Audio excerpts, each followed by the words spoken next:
থেকে ইচ্ছা একটু বেড়াতে যাব সমুদ্রের ধারে,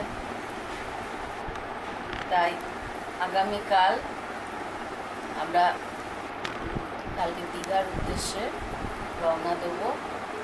তার আগে আজকে আমরা আমার দিদির বাড়িতে এসেছি।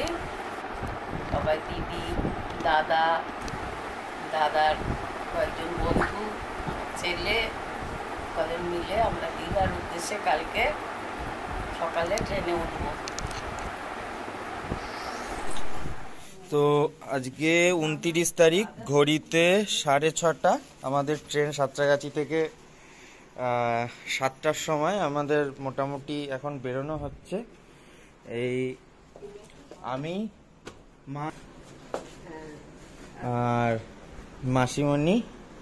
তো আমরা আপাতত সাঁতরাগাছি থেকে বেরোচ্ছি স্টেশনের উদ্দেশ্যে, আর তারপরে ওখান থেকে 7টার সময় ট্রেন।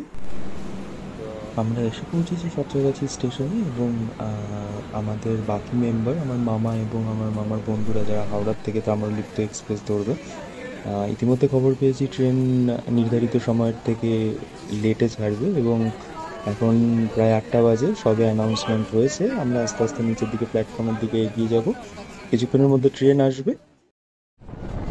উঠে পড়েছি ট্রেনে, তাম্রলিপ্ত এক্সপ্রেস, এগিয়ে চলেছি দীঘার উদ্দেশ্যে। আর এদিকে মা আর মাসিমণি বাড়ির থেকে আনা যে জলখাবারগুলো, ঝালমুড়ি, তারপরে ছোলা মাখা, সন্দেশ, এগুলো ডিস্ট্রিবিউশনের প্রস্তুতি নিচ্ছে। তো বোঝাই যাচ্ছে আজকে ট্রেনে জলখাবারটা দারুণ জমে যাবে। তো এভাবে গল্পে গল্পে খাবার খেতে খেতে আমরা এগিয়ে চললাম দীঘার উদ্দেশ্যে। এবারে কীভাবে কোলাঘাটের কাছাকাছি চলে আসলাম, মানে কোলাঘাট মানে প্রায় অর্ধেক যাত্রাপথ, বোঝাই গেল না।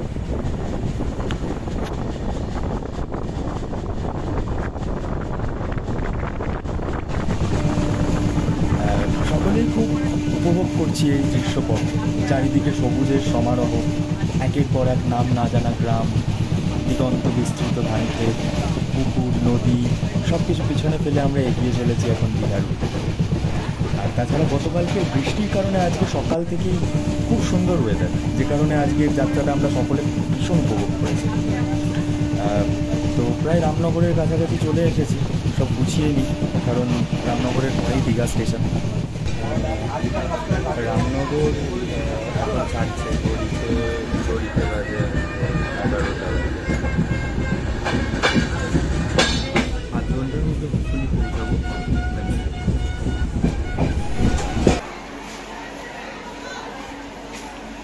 এগোতে থাকো।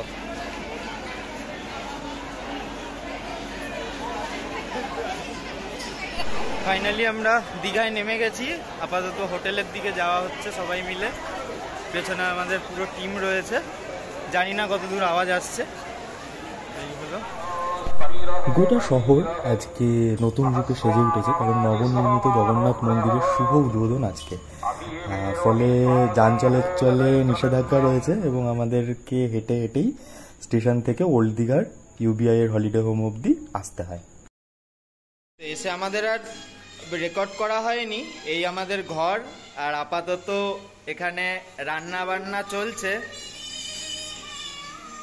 এখানে সমস্ত সেট আপ রয়েছে। মাসিমণি কি বানাচ্ছ আজকে?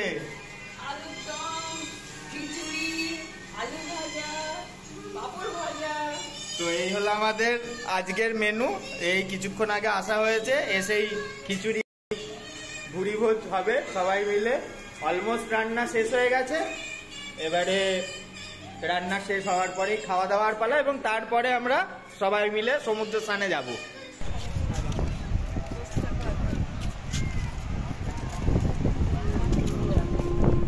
খাওয়া দাওয়া সেরে আমি, মা আর মাসিমণি এই তিনজন মিলে বেরিয়ে পড়লাম সমুদ্র স্নানের উদ্দেশ্যে। মামাদের আজকে সমুদ্র স্নান করার কোনো প্ল্যান নেই, ফলে আমরা তিনজনই আজকে সমুদ্র স্নানের পাবলিক।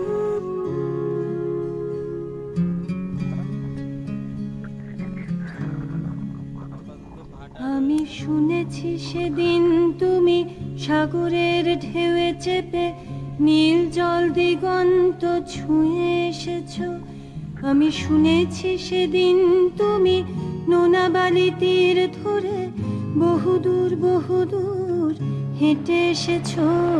আমি কখনো যাইনি জলে, কখনো ভাসিনি নীলে, কখনো রাখিনি চোখ ডানা মেলা গাংচিলে। আবার যেদিন তুমি সমুদ্র স্নানে যাবে, আমাকেও সাথে নিও, নেবে তো আমায়, বলো নেবে তো আমায়।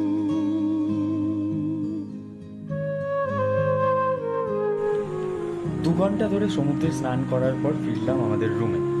আমাদের এবারকার রুম সকলের খুবই পছন্দ হয়েছে, কারণ এখান থেকে বাজার এবং বিচ খুবই কাছে, এবং সবচেয়ে ভালো ব্যাপার হলো এই হলিডে হোমে রান্না করে খাওয়ার ব্যবস্থা রয়েছে। এটা অন্যান্য অনেক হোটেল বা হলিডে হোমেও সেই ব্যবস্থা থাকে, কিন্তু সবচেয়ে বিশেষত্ব হলো এখানে অন্যান্য জায়গার মতো গ্যাস ভাড়া করতে হয় না। তো সামান্য বিশ্রাম নিয়ে আমরা আবার পৌঁছে গেলাম ওল্ড দীঘা সমুদ্রের ধারে। বিকালের ওল্ড দীঘা বিচ একেবারে নতুন রূপে সেজে উঠেছে জগন্নাথ মন্দির উদ্বোধনের জন্য, এবং প্রচুর মানুষের জনসমাগমে বিকালের মেলা পুরো জমজমাট।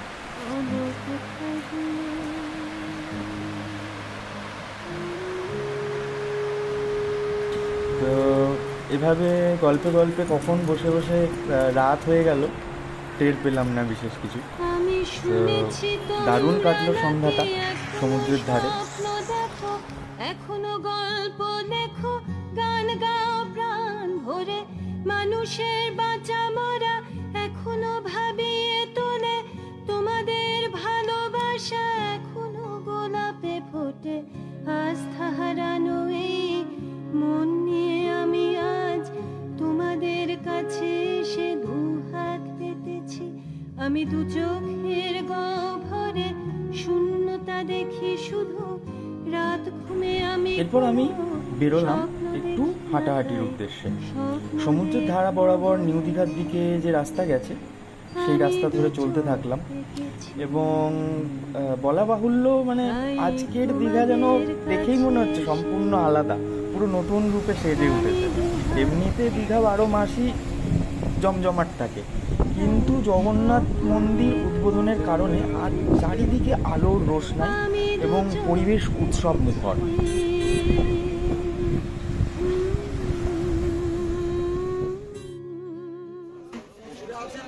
দ্বিতীয় দিনে সকাল সকাল ঘুম থেকে উঠে চা খেয়ে আমরা বাড়ির পাশে বাজারে চলে গেলাম। সেখানে গিয়ে প্রচুর মাছ, কোনটা ছেড়ে কোনটা কিনবো, তারপরে আমরা একটা পছন্দ হয়ে গেল ভেটকি মাছ 1 কেজি ওজনের, সেটা কিনে নিয়ে বাড়িতে চলে আসলাম। ফিরে এসে সকালের জলখাবার পরোটা আলুর দম তৈরি করলাম। তারপরে দিদি আর আমি মিলে ভাত, ডাল, আলু ভাজা, ভেটকি মাছ আর চাটনি রান্না করলাম। তারপরে জমিয়ে সব খাওয়া দাওয়া হলো, প্রচুর গল্পগুজব হলো। এইভাবেই কেটে গেল আমাদের সারা দিনটা। পয়লা মে অর্থাৎ তৃতীয় দিন সকাল সকাল বেরিয়ে পড়লাম সমুদ্র স্নানের উদ্দেশ্যে। 7:30-8টার মধ্যে নেমে পড়লাম সমুদ্রে। টানা 1-1.5 ঘন্টা চললো আমাদের সমুদ্র স্নান। মনে একরাশ প্রশান্তি নিয়ে ফিরলাম হলিডে নিয়ে। আজকে যেহেতু আমাদের ভ্রমণের শেষ দিন, আজ সন্ধ্যায় আমরা যাব সদ্য উদ্বোধন হওয়া জগন্নাথ মন্দিরে। এবার একটা ছোট্ট করে ফিডব্যাক দাও, বলো কেমন লাগছে, কেমন মজা হলো, ঘুরতে এসে কেমন লাগলো? দারুণ লেগেছে, দারুণ মজা হলো, খুব অনেক দিনকার আশা ছিল, এবার সেটা ফুলফিল হলো। একসঙ্গে সবাই মিলে আসার আনন্দই আলাদা। মনোরম পরিবেশ, মনোরম আবহাওয়া, তো চারিদিকে সব কিছু খুব আমরা এনজয় করলাম। আমি এত গরমে যে এত ভালো ওয়েদার পাবো আমরা, সেটাই আমাদের উপরি পাওনা। জয় জগন্নাথ। জয় জগন্নাথ। চলো এবার রেডি হয়ে নাও, আর মামাদেরকে জিজ্ঞাসা করো কখন বেরোবে।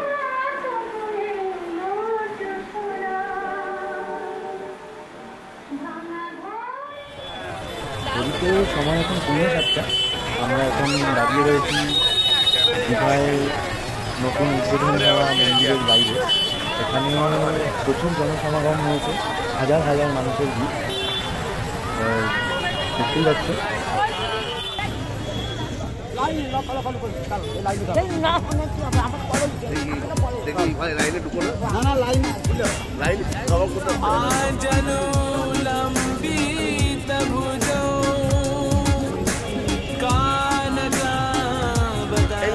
ডান্ডা ধরে দে।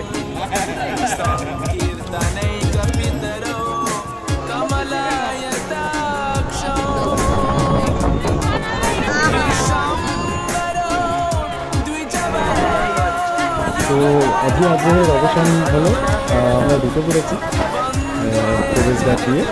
সামনে দেখা যাচ্ছে সদ্য উদ্বোধন হওয়া দীঘার জগন্নাথ মন্দির, একই সাথে প্রচুর হাজার হাজার ভক্তের ভিড়।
মন্দির দর্শন ভালোই হলো আমাদের।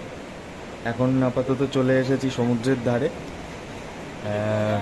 আগামীকালকে যেহেতু আমাদের চেক আউট, তো দরকারি ভিটামিন সিটা আপাতত নিয়ে নেওয়া প্রয়োজন।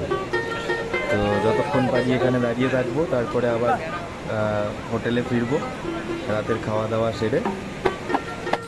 তারপর তো কালকে বেরিয়ে পড়তেই হবে। আগামীকালকে সমুদ্র স্নানের কোনো প্ল্যান নেই। সকাল সকাল মেসেজ পেলাম যে ট্রেন রিশিডিউল করা হয়েছে এবং 6 ঘন্টা পরে ছাড়বে। এদিকে আমাদের চেক আউট সকাল 10টায়। বসে না থেকে আমরা বেরিয়ে পড়লাম, আমি, মা এবং মাসিমণি, দীঘা থেকে মেচেদা লোকাল ধরে পাঁশকুড়া অবধি আসার সিদ্ধান্ত নেব।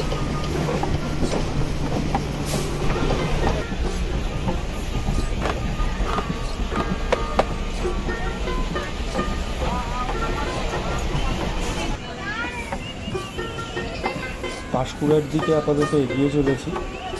সব স্টেশন রামনগর, বাদলপুর, আশাপূর্ণা দেবী একে একে ছেড়ে এসেছি। এই পথে যেহেতু আমি প্রথমবার এই লোকাল ট্রেনে চাপলাম, পুরোটাই নতুন আমার কাছে। প্রত্যেকটা স্টেশনে ট্রেন দাঁড়াচ্ছে, বেশ ভালোই লাগছে। আপাতত এখন পাঁশকুড়াতে নেমে পাঁশকুড়া থেকে হাওড়া ট্রেন ধরার প্ল্যান রয়েছে আমাদের।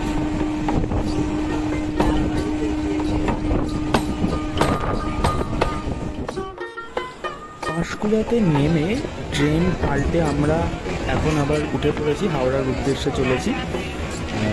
সামনেই সাঁতরাগাছি, মাসিমণি সাঁতরাগাছিতে নেমে যাবে এবং আমি আর মা কন্টিনিউ করবো হাওড়ার উদ্দেশ্যে।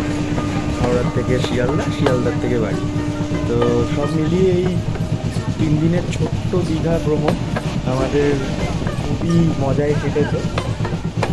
খুব মজা করেছি। আর আবার সামনে দেখা হচ্ছে কোনো নতুন ব্লগে, নতুন কোনো ডেস্টিনেশনে।